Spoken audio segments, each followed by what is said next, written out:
আপনার যদি মনে হয় আপনি খুবই পজিটিভ একজন মানুষ, প্রোডাক্টিভ একজন মানুষ, বইপত্র পড়েন, ট্রেনিং করেন, কোর্স করেন, প্রোডাক্টিভ মানুষদের সাথে মেশেন বা এইসব জিনিসপত্র আপনার ভালো লাগে, সবসময় এগুলো নিয়েই থাকেন, আনপ্রোডাক্টিভ বা টক্সিক নেগেটিভ কাজকর্ম করেন না, স্টিল আপনার মনে হয় সামহাও আপনার লাইফটা কোথাও স্টাক হয়ে আছে, তাহলে আপনাকে যেটা করতে হবে সেটা হচ্ছে লো ইনফরমেশান ডায়েটে যেতে হবে। আপনি এত কনজিউম করে ফেলেছেন অলরেডি এবং কন্টিনিউয়াসলি করছেন যে আপনার ব্রেইন ফ্রাই হয়ে গেছে।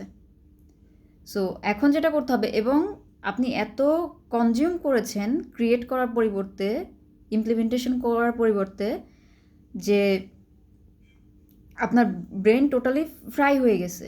এখন যেটা করতে হবে সেটা হচ্ছে লো ইনফরমেশান ডায়েটে যেতে হবে এবং ইমপ্লিমেন্টেশন বাড়াতে হবে।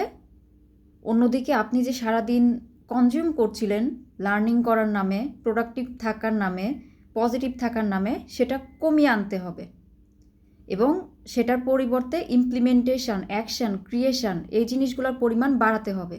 যখন এই জিনিসগুলোর পরিমাণ বাড়াবেন, অলরেডি আপনার মধ্যে অনেক নলেজ আছে, অনেক ইনফরমেশন আছে। নলেজ, ইনফরমেশন কোনোটাই এখন 2026 সালে এসে প্রবলেম না।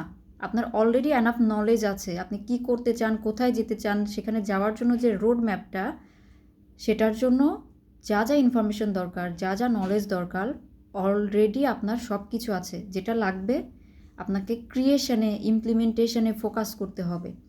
তাহলে গ্র্যাজুয়ালি আপনার এই স্টাকনেসটা কাটবে এবং আপনি ক্লিয়ার পাথ সামনে দেখতে পাবেন। এবং এটার জন্য বেস্ট ওয়ে হচ্ছে লো ইনফরমেশন ডায়েটে যাওয়া।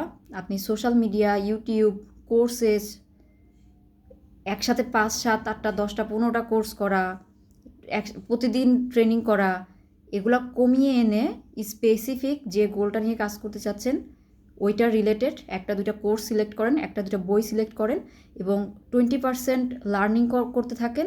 এবং অলরেডি যে ইনফরমেশন নলেজ আপনার মধ্যে আছে এবং কন্টিনিউয়াসলি যে 20% লার্ন করছেন, সেটা দিয়ে 80% অফ দ্য টাইম এক্সিকিউশন করেন, ইমপ্লিমেন্টেশন করেন। তাহলে স্টাকনেসটা গ্র্যাজুয়ালি ক্লিয়ার হয়ে যাবে, কেটে যাবে।